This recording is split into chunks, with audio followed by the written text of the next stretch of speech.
والصلاة والسلام على من بعثه الله رحمة للعالمين نبينا محمد وعلى آله وصحبه وسلم تسليما كثيرا مزيدا إلى يوم الدين. اللهم علمنا ما ينفعنا وانفعنا بما علمتنا وزدنا علما يا ذا الجلال والإكرام. Vi har kommit fram till kapitlet och chefen här, så du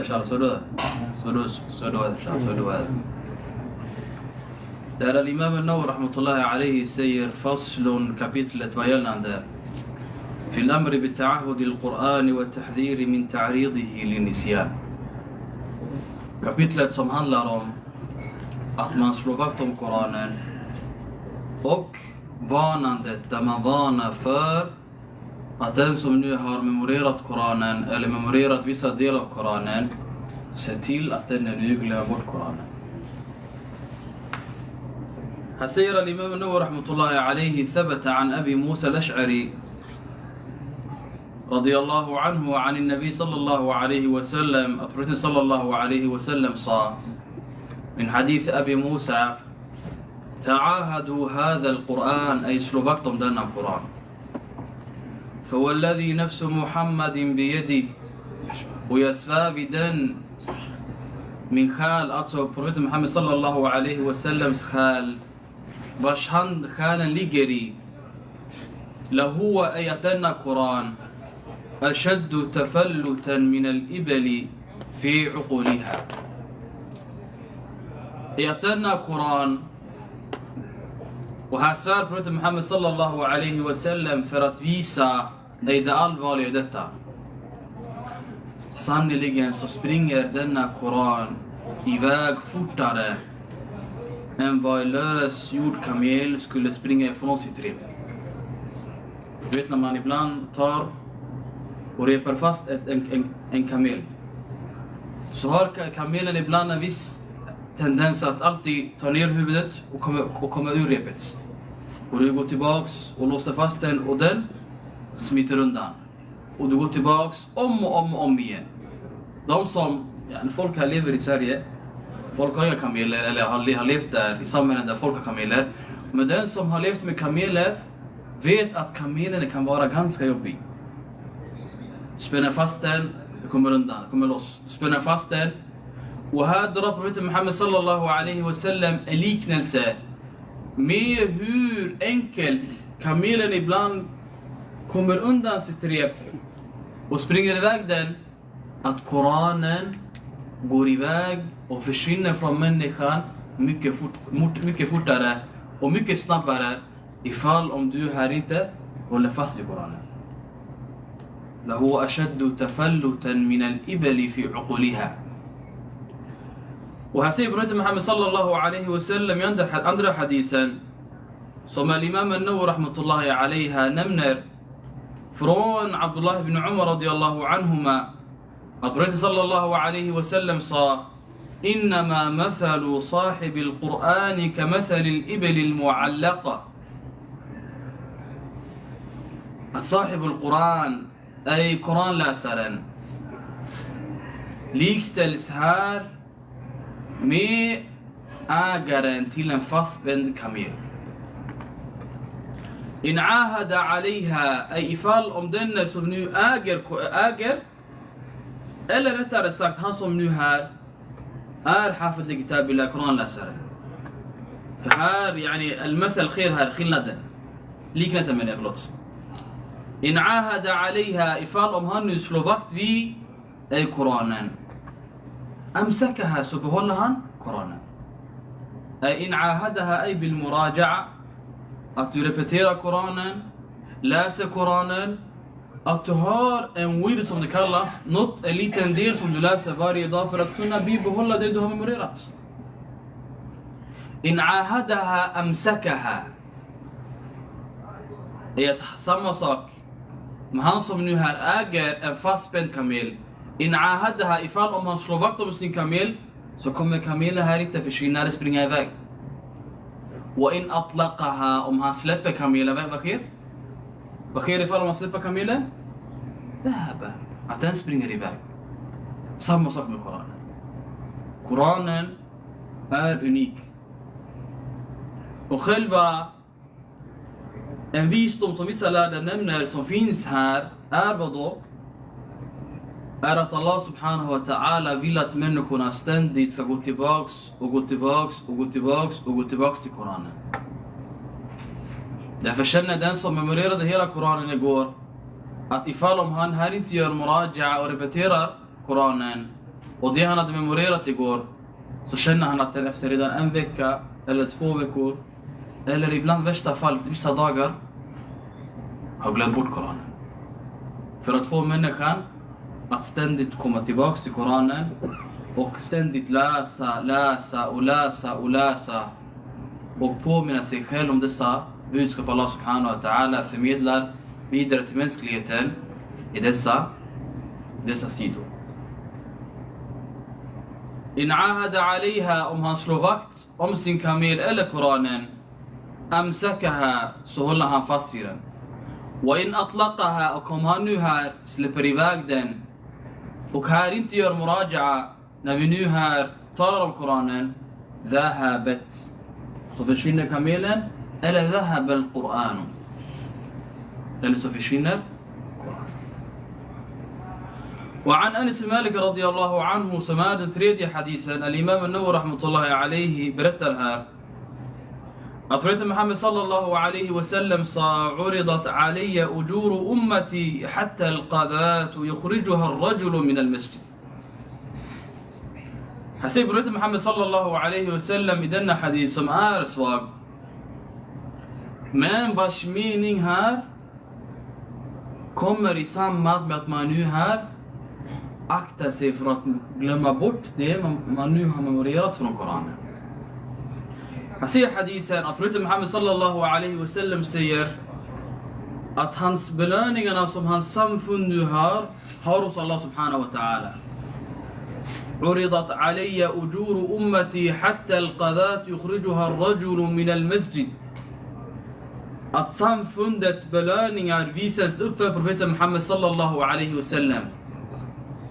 Även om denna belöning skulle vara så liten som ett dammkorn som en man tar ut från moskén. وعرضت علي ذنوب أمتي, och synderna av mitt samfund visades upp för mig. فلم أرى ذنبا أعظم من سورة من القرآن أو آية أوتيها رجل ثم نسيها. Profeten Muhammed sallallahu alaihi wasallam säger här, då han talar om dessa synder som visades upp för honom i samfundets synder, så säger profeten sallallahu alaihi wasallam falam ara dhanban, att jag här inte såg en synd som var större och värre än den som fick en sura av Koranen eller en vers och därefter glömde bort den. Hadisen här är svag, men att själva meningen här är ganska stark.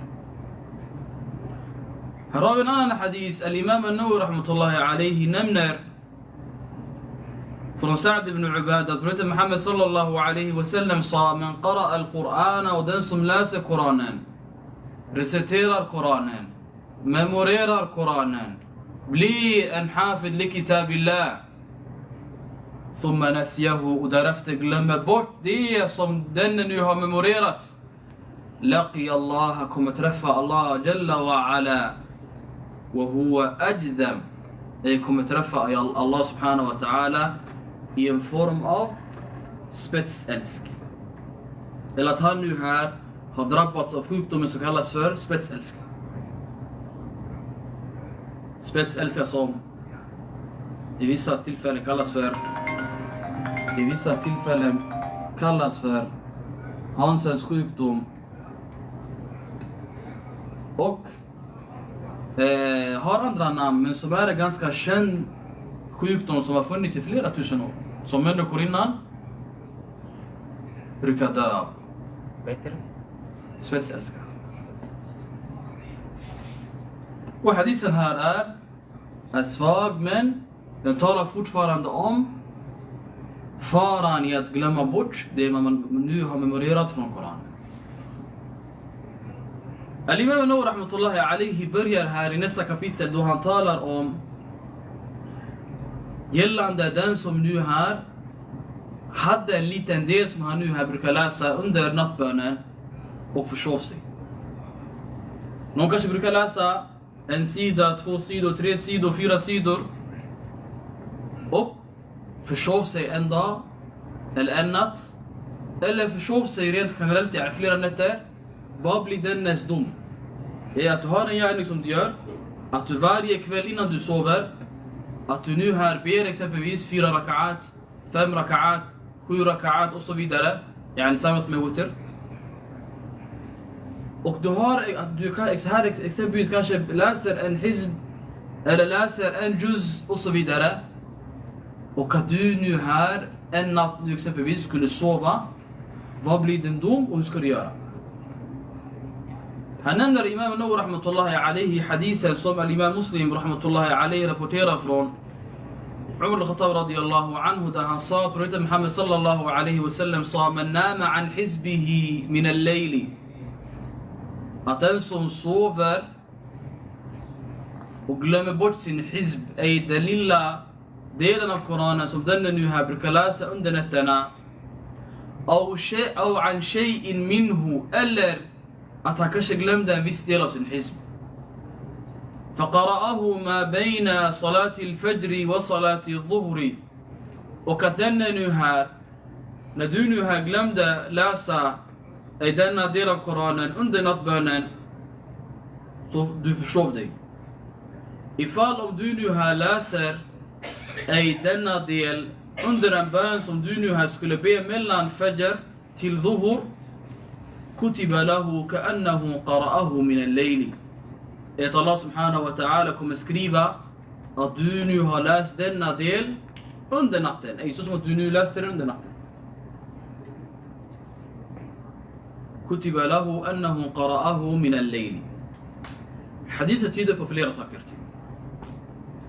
Bland de saker hadisen tyder på är att när profeten Muhammad sallallahu alayhi wa sallam säger att han läste den mellan fajr och mellan dhuhr, så tyder hadisen nummer 1 på att man inte ber någon bön efter fajr. Att du inte ber någon bön efter salatul fajr till solen har gått upp. Förutom vem? Är någon som vet? Nej, någon som nu har bett fajr. Får man be någon bön efter fajr? Sunna fajr när? Om du har missat sunna fajr så får du be. Nej, sunna fajr, dessa 2 raka'at som är khayrun min ad-dunya, att du får be den efter att ha bett salatul fajr. Gärna att du kanske vaknar, men nu nämner vissa scenarier, du vaknar och du ser att tiden är ganska knapp, så du tänker att jag, istället för att jag nu ska stressa med salatul fajr och så vidare, jag kanske har en halvtimme du ber salatul fajr, därefter ber du dina sunnaböner. Eller exempelvis om du nu här skulle komma till moskén och se att folk ber i moskén och folk går in direkt i bönen, så ber du fajr här med jama'an och därefter så ber du dina sunna böner därefter. Eller att du nu här rent metaforiskt nu vaknar upp, glömmer bort att du ber 2 raka'at sunna innan fajr, ber din fajr och kommer på därefter att du nu glömde be dina sunna böner, så får du be dina sunna böner efter fajr. Och det här är endast vad gällande dessa 2 raka'at man ber i samband med fajrbönen. Ej raka'at till fajr som det kallas för. Nej. Att dessa 2 raka'at är de enda 2 raka'at som man nu här får be när man får be efter fajrbönen. En annan hadith som al-Imam Nawawi rahmatullahi alayhi här inte nämner är att Aisha radiyallahu anha nämner en liknande hadith, men där hon nämner vissa orsaker.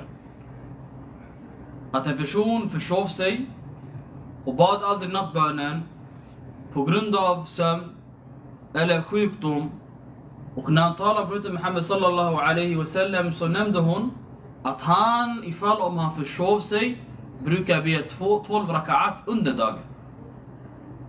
12 raka'at under dagen. Men vi har hadisen som nämner att profeten Muhammed sallallahu alaihi wasallam bad 11 raka'at under natten. Vad säger vi då? Vi säger att personen som nu här försov sig och kanske brukar be 4 raka'at, att han gör det som kallas för shaf'ul witri. Att du lägger till en raka. Att du lägger till en raka. Att du exempelvis här, vi säger att du brukar be 4 raka'at. 2. Och sen brukar du be witr en raka. Hur mycket blir det? 5 eller hur? Att du lägger en till, att du ber 6. Ifall om du nu brukar be 6 raka'at och du brukar lägga till 3 raka'at witr. För att witr ska alltid vara udda, eller hur? Så lägger du till en raka'a. Att du gör själva witr till shaf'. Witr är en eller något som är udda, och shaf' är oftast 2 eller något som är jämnt. Förstår ni? Ja? Och det är shaf'a. Shaf' är något som oftast är jämnt, och witr är något som är ojämnt. وعن سليمان بن يسار قال أبو أسيد رضي الله عنه. سليمان بن يسار سيرت أبو أسيد رضي الله عنه والله سبحانه وتعالى var nöjd över honom sa att han ämnat försov sig عن وردي حتى أصبحت. Att han ämnat försov sig och läste aldrig hans del av Koranen under nattbönen. فلما أصبحت استرجعت, أي så fort han vaknade på morgonen och såg gryningen, så kom han med det som kallas för al-istirja', som är då att man säger inna lillahi wa inna ilayhi raji'un. Som är ett tal, eller som är ett sätt att kunna agera när man hör något som man nu har chockas över. Någon har dött, någon har gått bort. Inna lillahi wa inna ilayhi raji'un. Att du exempelvis hamnar i någon olycka, eller något som du nu har chockas över. Inna lillahi wa inna ilayhi raji'un. Att sannolikt så tillhör vi Allah subhanahu wa ta'ala, och sannolikt så kommer alla människor här återvända till Allah jalla wa ala. Så fort han vaknade och såg att han nu här hade försovit sig, sa han inna lillahi wa inna ilayhi raji'un. Det här var det sättet dessa goda och rättfärdiga och fromma människor betedde sig. Wallahi, vissa människor ibland, om vi nu här lägger iväg nattbönen, vissa kan ibland försova sig från salatul fajr och vakna som att inget har skett. Ta upp telefonen, kolla. Subhanallah, missa fajr. Ja. Ber fajr och sen khalas. Som att inget har skett. Och här har vi dessa följeslagare som blev så chockade att de missade att be en nattbön, att de säger inna lillahi wa inna ilayhi raji'un. Det visar vadå? Säger du? Det visar vadå? Att när vi har en följeslagare så säger inna lillahi wa inna ilayhi raji'un för en bön som han nu försov sig ifrån, tyder på vadå? Vad säger ni? Olika nivåer. Ja? Olika nivåer. Nej, vad mer? Vad tyder det på? Nej, vad tyder det på? Att han ångrar sig, hej. Vad tyder det på, grabbar? Ja? Vikten av nattbönen. Vikten av nattbönen. Skillnaden? Skillnaden på iman. Hej. Han brukar göra det varje dag. Att han brukar göra det varje dag. Alla svar är korrekta. Man missar en bön med flit än man muslim. Det är en helt annan fråga, så vi tar det senare. Men det jag ville höra från er är, som går tillbaka till att det skiljer sig på folks iman är att dessa människor kände till vad deras mål var och gjorde allt för att kunna nå fram till deras mål eller detta mål. Vad var deras mål? Paradiset. Att göra Allah subhanahu wa ta'ala nöjd, få Allah jalla wa alas välbehag. Därför säger han inna lillahi wa inna ilayhi raji'un. För han vet att Allah subhanahu wa ta'ala stiger ner varje natt. Och att Allah subhanahu wa ta'ala förlåter människor och ger människor saker och ting. Och hadithen som vi nämnde igår var då? Att det finns en timme varje natt där Allah subhanahu wa ta'ala besvarar folks kall, folks dua. يستجيب الله فيها الدعاء في كل ليلة. Han tänkte خلاص jag missade chansen. Missa chansen att be Allah jalla wa ala om förlåtelse. Missa chansen att lägga fram mina behov till Allah. Missa chansen att kunna få vissa grejer lösta. Det här är skillnaden mellan oss och dem. Det här är människor som visste vart de ville åt. Kände till deras mål. Vet att detta liv endast är temporärt. Och därefter nämner al-Imam al-Nawawi rahmatullahi alayhi från Ibn Abi Dunya, denna kända imam. وروى ابن أبي الدنيا عن بعض حفاظ القرآن. Att Ibn Abi Dunya nämner från vissa حفاظ لكتاب الله. Vissa som nu hade memorerat Koranen. Att en av dem sa أنه نام ليلة عن حزبه. Att han en natt försov sig och glömde läsa sin korandel under natten. فأري في منامه كأن قائلا يقول له. Han berättar att när han en natt under sin dröm såg en individ säga till honom och läsa vissa poesirader. عجبت من جسم ومن صحة ومن فتى نام إلى الفجر والموت لا يؤمن خطفاته في ظلم الليل إذا يسري. عجبت من جسم ومن صحة. Att jag förvånas över en kropp och en hälsa. ومن فتى نام إلى الفجر. Och jag förvånas över en kille eller en pojke eller en man som nu här sover fram till fajr utan att vakna. والموت لا يؤمن خطفاته. Och att ingen här kan försäkra sig från dödens tagning. خطفاته. Att döden kan komma när som helst. والموت لا يؤمن خطفاته في ظلم الليل eller في ظلم الليل إذا يسري. När dessa tagningar sker och kommer under nattmörkret.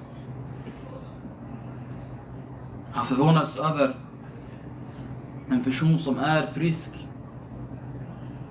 En individ som har sina unga åldrar. Som har hälsan att kunna vakna under nätterna. Men väljer att sova.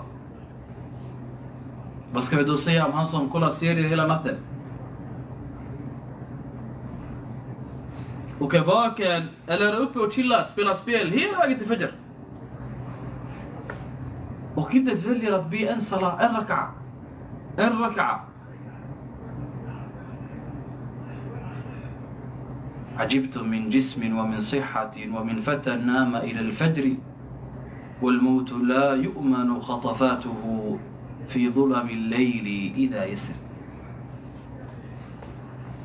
Och al-Imam an-Nawawi rahmatullahi alayhi avslutar detta kapitel med dessa fina poesirader. Och han börjar al-Bab al-Sadis, det sjätte kapitlet, eller sjätte baben, som handlar om adabul Quran, som är själva syftet med hela boken. Och han säger هذا الباب هو مقصود الكتاب. Att detta kapitel är själva syftet med hela boken, att man talar om dessa etik man har gentemot denna bok. وهو منتشر جدا، وأنا أشير إلى أطراف من مقاصده كراهة الإطالة وخوفا على قارئه من الملالة. Och att han nu under detta kapitel kommer indikera på vissa saker och ting som har med adabul Quran att göra, för att han nu fruktar att nämna för mycket så att folk nu här tröttas ut. فأول ذلك يجب على القارئ الإخلاص كما قدمنا ومراعاة الأدب مع القرآن. Att det första av dessa karaktärsdrag som al-qari li kitabillah ska ha är vad då? Al-ikhlas lillahi subhanahu wa ta'ala, som är det viktigaste av allt. Vad är ikhlas för något? Säger ni, vad är ikhlas för något? Uppriktighet. Här, bryt ner det. Ni bryt ner, vad innebär uppriktighet? Vad innebär uppriktighet för dig? Att lyda Allah och följa det han har. Att man vadå? Att lyda Allah och följa det han har. Att man lyder Allah och håller sig borta från det som är haram. Nej, vad säger ni? Vad är uppriktigt för er? Vad är ikhlas för något? Att man gör något för Allah subhanahu wa ta'ala. Hej, sheikhana. هذه فرق وتقولها هكذا يا din tur. Vad ska du göra det som är? Säger du? Vad är ikhlas för dig? Vad är uppriktigt för dig?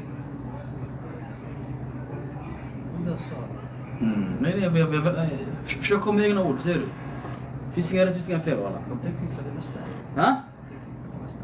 Mashallah, tabarakallah. Hej? Vad säger du? Göra allt för Allah.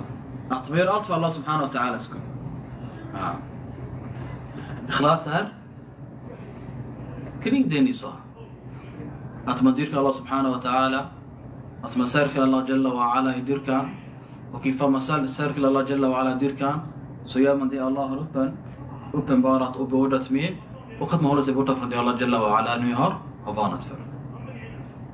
ومراعاة الأدب مع القرآن, och att det även är en plikt att man nu här känner till dessa etik vad gällande och etiketter vad gällande Koranen som al-qari li kitabillah nu här ska ha.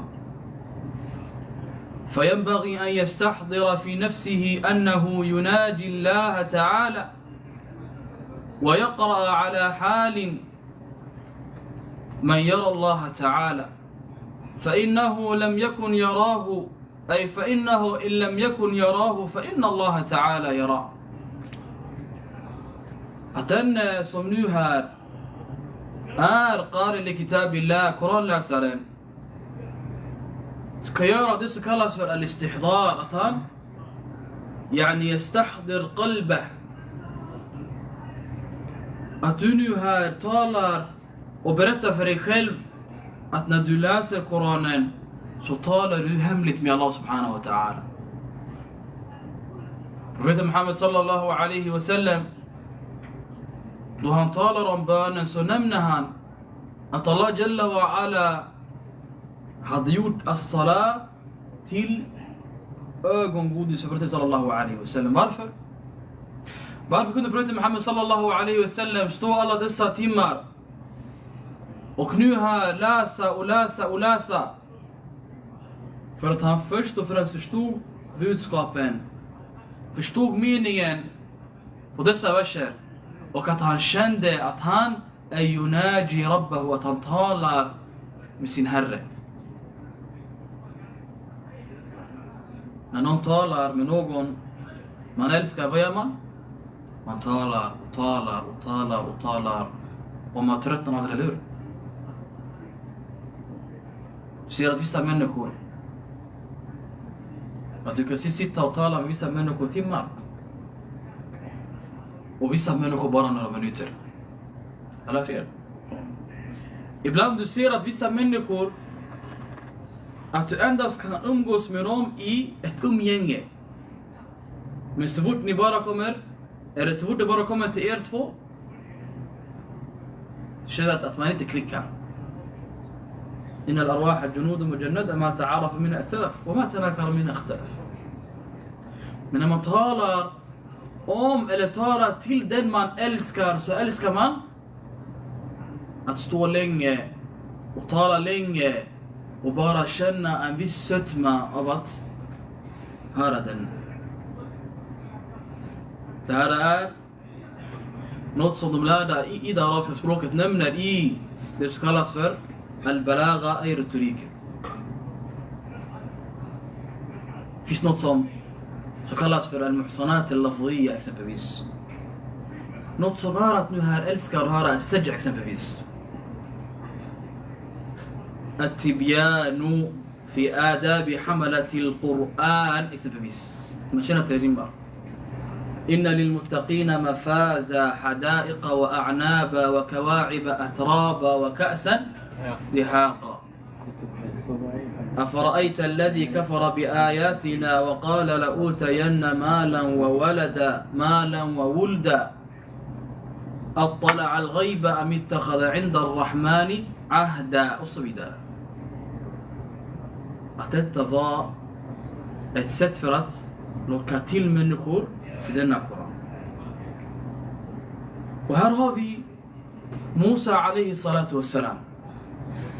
Är det någon som känner till frågan Allah Jalla wa Ala frågade Musa i Koranen? Säger vi. Hej.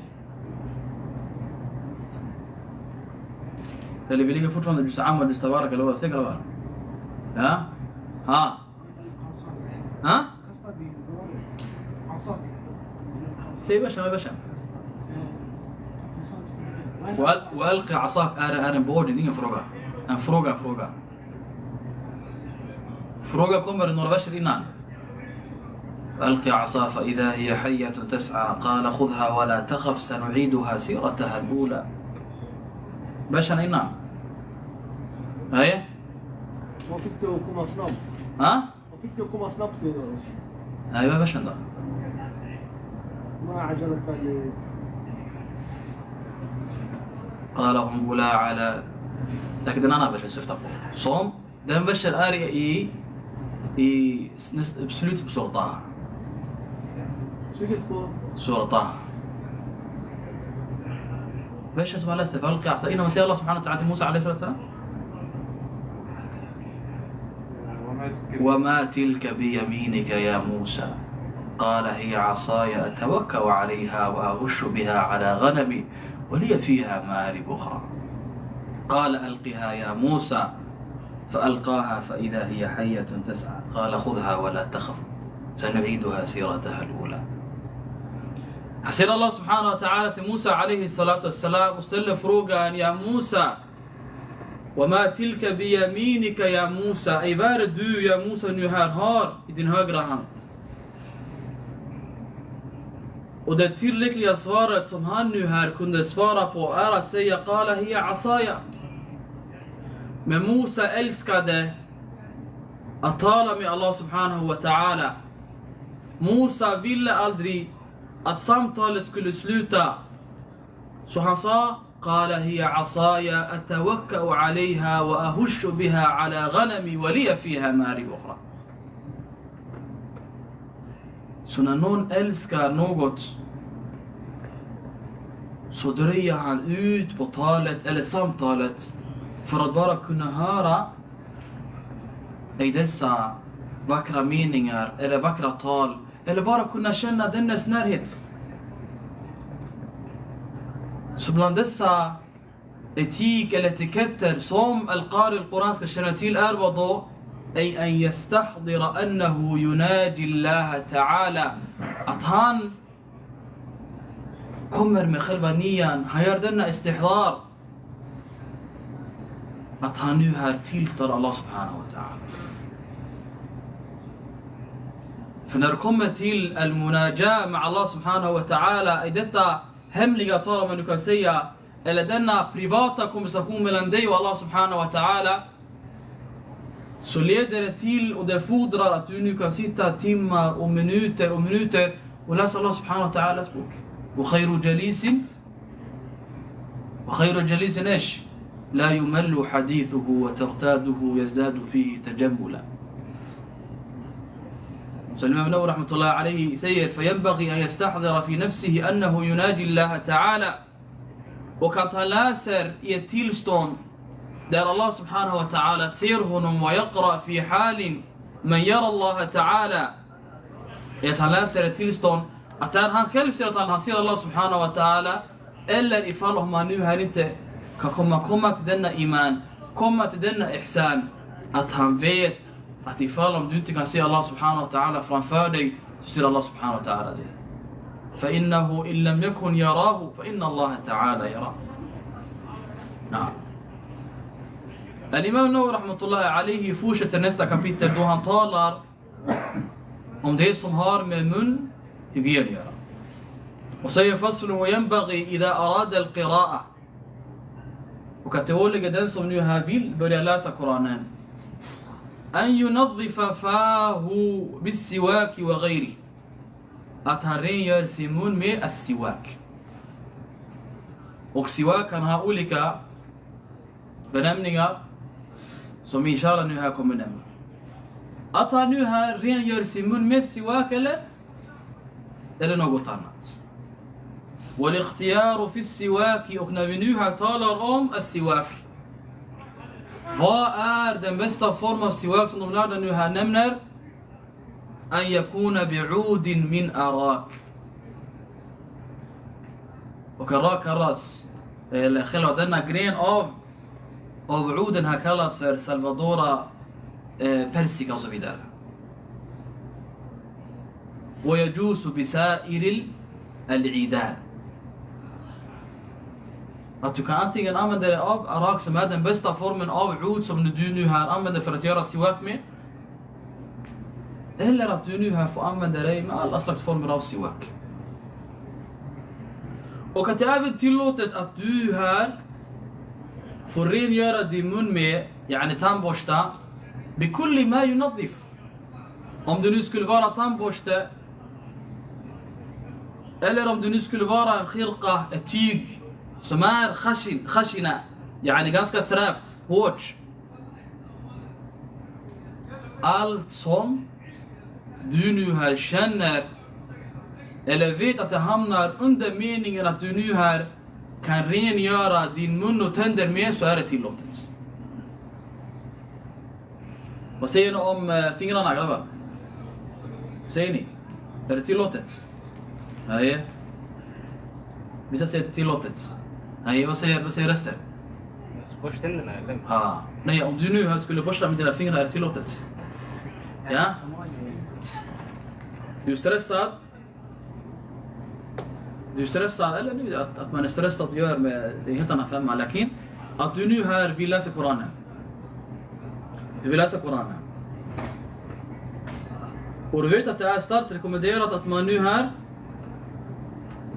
att man gör siwak.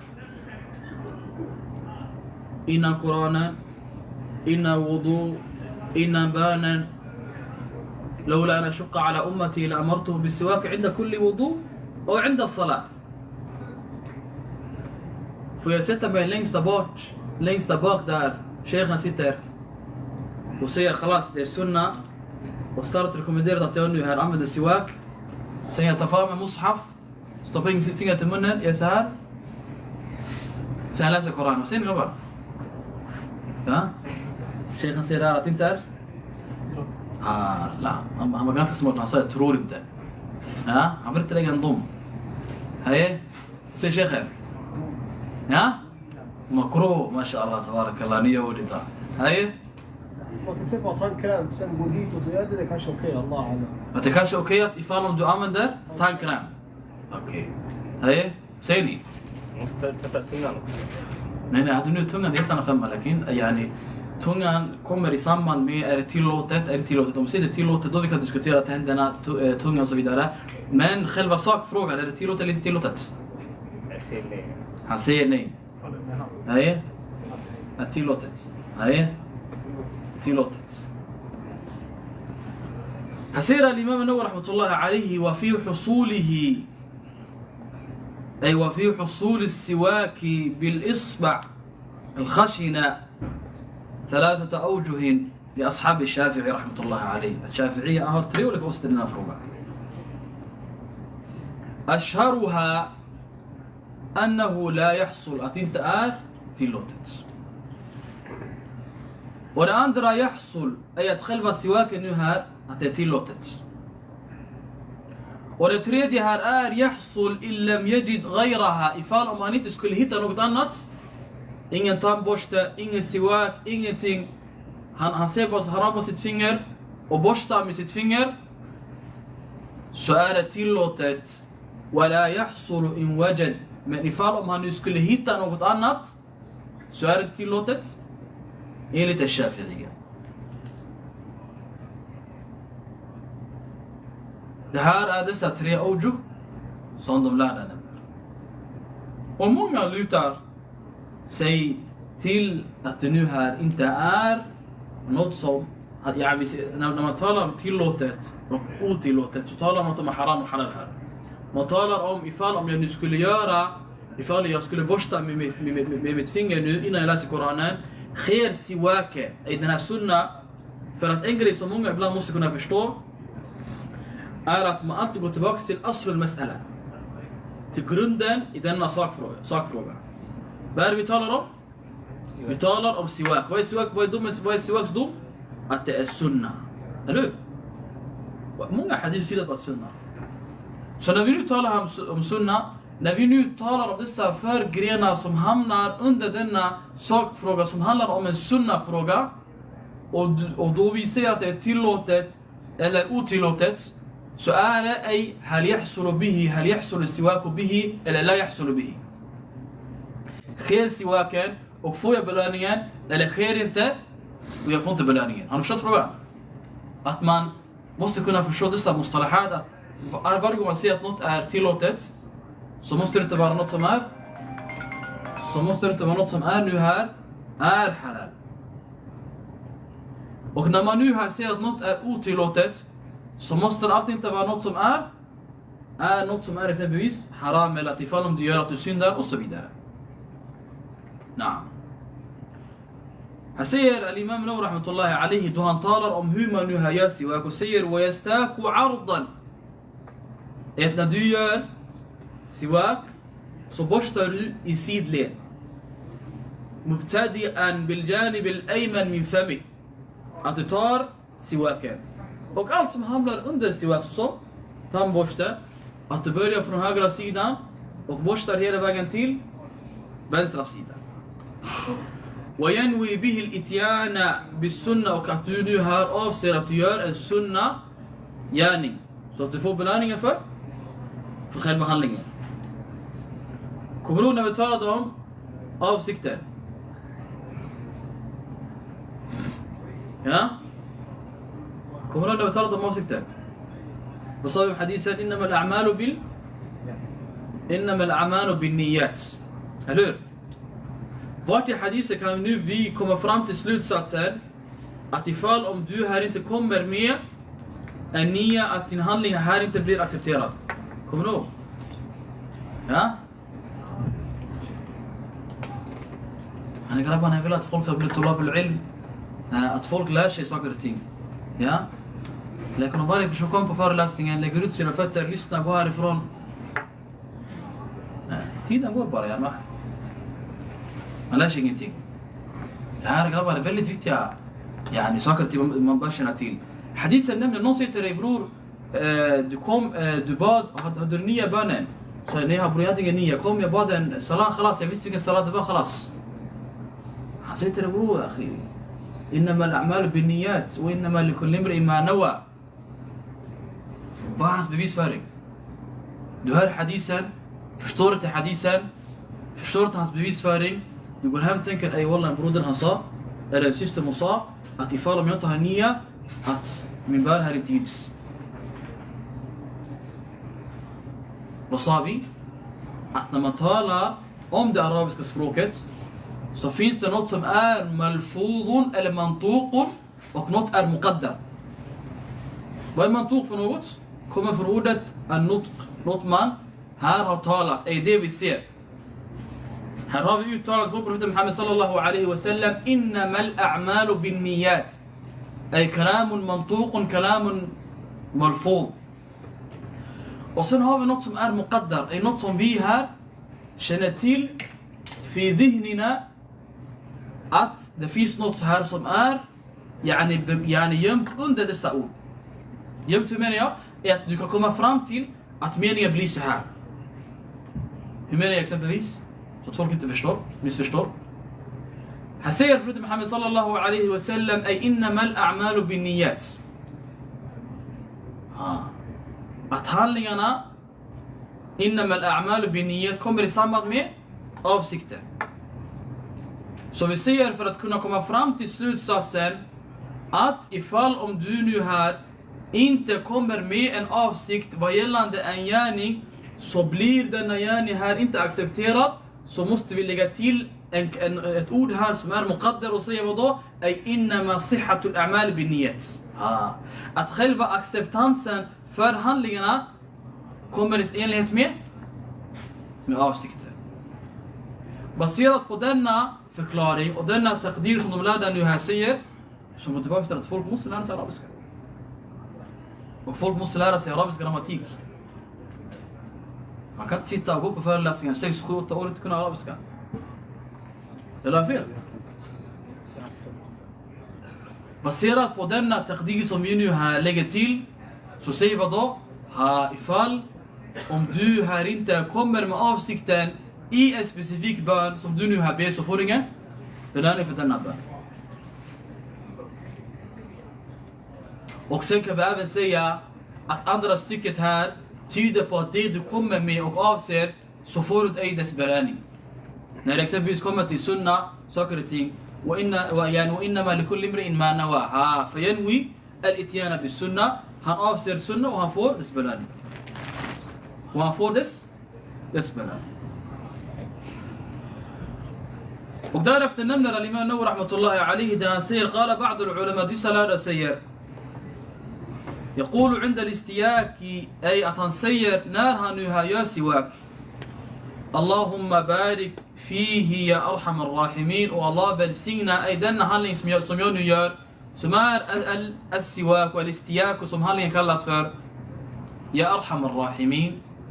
Och vissa av dessa duas har inga berättarkedjor eller något som är autentiskt, utan det här är något som de lärda har gillat. Ibland när man läser vissa böcker, speciellt fiqh-böcker, så betyder inte allt, de lärda har vissa mustalahat, vissa, säger man mustalahat på svenska, har vissa ordval som de nu här använder ibland. När en lärd säger att något är sunna, så skiljer det sig från att något är mustahab. När han säger att det här är sunna, så har denna handling eller denna gärning eller det han nu här nämner en grund från profeten Muhammed sallallahu alaihi wasallam sunna. Ifall om han nu nämner att detta är mustahab, något som är rekommenderat eller starkt rekommenderat, så är det antingen något som har en grund i sunnan eller något som kallas för ay mimma istahsanahu al-fuqaha. Något som de lärde nu här tyckte om eller ansåg att det var något förnämligt. Och det finns massa saker och ting som de lärde nu här har talat om, som är istahsanahu, som de lärde säger, som inte har en hadis, som du måste kunna förstå innan du går och säger det här är en villfarelse, det här är något nytt i islam och så vidare. Så al-Imam Nawawi rahmatullahi alayhi nämner här och säger att vissa lärda ansåg att man kunde göra denna dua, säga Allahumma barik fihi ay fi amali, eller Allahumma barik fi al-istiyak. Du väljer var damiren går tillbaks till. Ya arhamar rahimin. Och al-Imam al-Mawardi, som är de stora lärda från denna rättsskola av al-Imam Shafi'i rahmatullahi alayhi, sa: ويستحب أن يستاك في ظاهر الأسنان وباطنها. Att det är rekommenderat att när man gör siwak och här rengör sin mun, att vad gällande tänderna att man borstar och gör siwak på yttre delen och insidan av sina tänder. Att man borstar och gör siwak på inre delen av sina tänder och yttre delen av tänderna. ويمر السواك على أطراف أسنانه.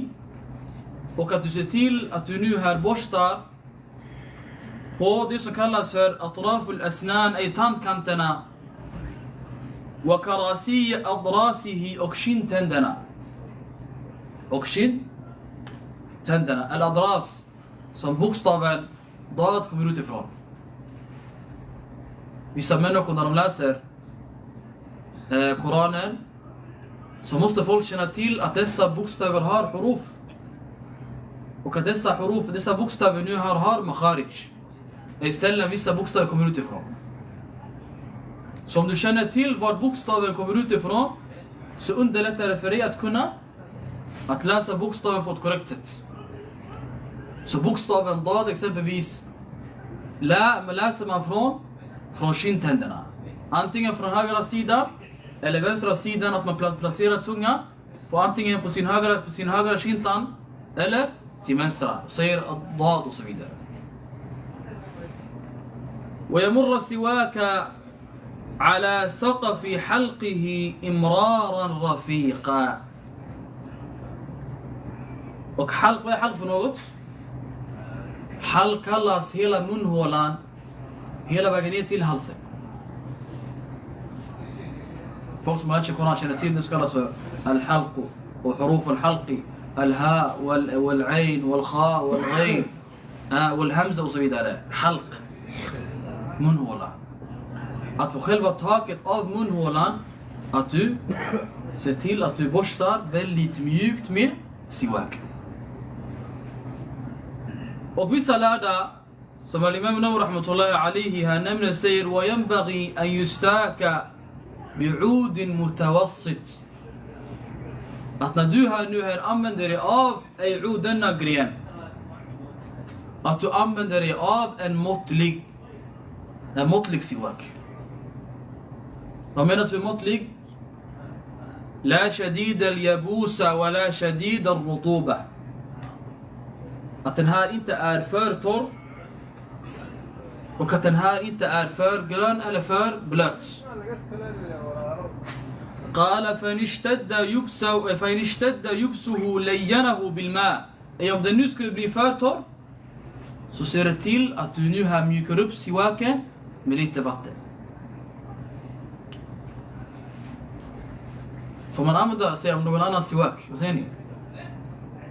Ja? Folk kanske känner att det är hygieniskt, att det inte är en bra hälsa. Men rent metaforiskt, vet du? De lärare när de talar om fiqh och säger al-fiqh lil-uqala. Att fiqh är till smarta människor. Varför? Är det någon som vet? Varför säger de lärda att fiqh är lil-uqala? För att när man talar om dessa fiqh-frågor, eller furu' som det kallas för, så kan man ibland tala om en sakfråga och sen tala om vissa grenar ej min تصورات till mas'ala. Att ifall om detta sker så kanske detta sker. Och ifall om detta nu skulle ske, vad blir domen för detta? Hade nu al-Imam Nawawi och de lärda talar om siwak. Eller hur? Och första frågan blir vad då? Vad blir domen för siwak? Andra frågan blir som du nu här rent metaforiskt kommer fram till. Okej, om siwak är sunna, vad för siwak får jag använda mig av? Hayusa bi'udin arak. Följdfrågan blir då, okej, hur? Om jag inte hittar en siwak, får jag använda mina fingrar? Vi talar om frågan. En följdfråga blir, okej, om jag nu här får använda mig av siwak, hur ska den se ut? Hur ska den vara? Ska den vara måttlig? Ska den vara torr? Ska den vara blöt? En fråga. Ifall om du inte skulle hitta din siwak, och du här vill göra siwak innan du läser Koran exempelvis, och du använder dig av en annan siwak som du här kanske känner till att det är din, eller kanske inte vet att det är din, vad blir domen för detta? Förstår ni? När man talar om fiqh, att man talar om dessa sakfrågor och dessa tasawurat Därför brukar de lärda säga att sannerligen är fiqh för är förkunniga och smarta människor. Så vad säger vi? Vad är domen? الإمام نووي رحمة الله عليه نمنها سير ولا بأس به أي ولا بأس باستعمال السواك غيره بإذنه أتى تلوت أمدا نقولنا السواك يفعل om du nu här får tillåtelse att göra detta. När vi nu har talat om السواك och att den ska vara ren och så vidare. Vad är domen ifall om det nu skulle vara najis oren? Eller ifall om du nu skulle ha något orent i din mun såsom blod och så vidare. Här säger الإمام نووي رحمة الله عليه وأما إذا كان فمه نجسا بدم om din mun nu här skulle vara oren med blod أو غيره eller något annat som nu här är orent فإنه يكره له قراءة القرآن قبل غسله أي fall om du skulle ha blod i munnen eller något annat som nu skulle vara orent så är det förhatligt att du nu här läser Koranen قبل غسله tills du nu här eller innan du nu här tvättar munnen. Innan du nu här tvättar munnen. Att det är förhatligt. Men är det haram? Säger الإمام نووي رحمة الله عليه att الإمام الرياني من أصحاب الشافعي nämner från hans fader han säger يحتمل وجهين att man antingen kan säga att det blir haram att läsa Koranen ifall man har något orent i munnen والأصح أنه لا يحرم och det mest korrekta är att ifall om du nu här skulle ha blod eller dylikt i munnen som är orent så är det inte haram att läsa Koranen. Och vi avslutar med detta kapitel där al-Imam Nawawi rahmatullahi alayhi talar om dessa scenarier en hafid li kitabillah ska befinna sig innan han läser Koranen. Faslun wa yustahabbu och det är starkt rekommenderat an yaqra wa huwa ala tahara att läsa Koranen när du nu här befinner dig i ett rent tillstånd. فإن قرأه ifall om du nu läser Koranen muhdithan i ett tillstånd då du nu här skulle vara oren jaza bi ijma' al-muslimin är att det är konsensus i frågan att det är tillåtet för att läsa Koranen ifall om du har den lilla formen av orenlighet. Al-hadith delas in i två, eller hur? Den lilla och den stora. Den stora kräver vad då? Wudu exempelvis. Den lilla förlåt. Och den stora kräver al-ghusl. فإن قرأ أي محدثا och de lärda när de nu här talar om den stora orenligheten och den lilla så brukar de ofta säga muhdith till den lilla och junub till den stora. Om du här inte skulle ha wudu och är muhdith så är det tillåtet för dig بإجماع المسلمين en konsensus hos de lärda och muslimerna att det är tillåtet för dig att kunna läsa Koranen när du här är oren. والحديث فيه كثيرة معروفة وحديثنا i detta ämne är många och kända. قال إمام الحرمين أبو المعالي ولا يقال ارتكب مكروها بل هو تارك للأفضل. وصاب innan att en fråga föder en annan fråga. En fråga fodrar en annan fråga. Vad är första frågan? Får man läsa Koranen när man nu här är muhdith? Och vi sa att det är tillåtet. Då blir nästa fråga. Om jag nu gör det, är det makruh, är det förhatligt? Eller vad är det för något? Han nämnde Imam Nawawi rahmatullahi alayhi uttalat från Imam al-Haramain Abu al-Ma'ali då han sa ولا يقال att det inte sägs att den som nu här läser Koranen då han är muhdith annahu irtakaba makruhan utan att vi ser att han har gjort något som att han lämnar något som är förnämligt. Det var det bästa. Det bästa är att han går och gör wudu, renar sig då han läser Allah subhanahu wa ta'ala tal. Men ifall om han läser då han är muhdith så säger vi annahu fa'ala ay annahu taraka al-afdal. Och ifall om han här inte skulle hitta vatten att rena sig med så gör han tayammum. والمستحاضة في الزمن المحكوم بأنه طهر حكمها حكم المحدث. Vad är mustahada för något? När det kommer till kvinnans blod så delas blodet in i 2 kategorier. Ett blod som är känt som är haid, är kvinnans mens. Sen har vi ett annat blod som inte har med mens att göra, som rinner, och ifall om det nu skulle göra mer än 15 dagar så säger att hon är mustahada. Och denna mustahada delas in i 2 kategorier. Att hon ibland är i zaman al-tuhri. Att vi har en kvinna som bara blöder. Hur ska vi räkna ut hennes mens?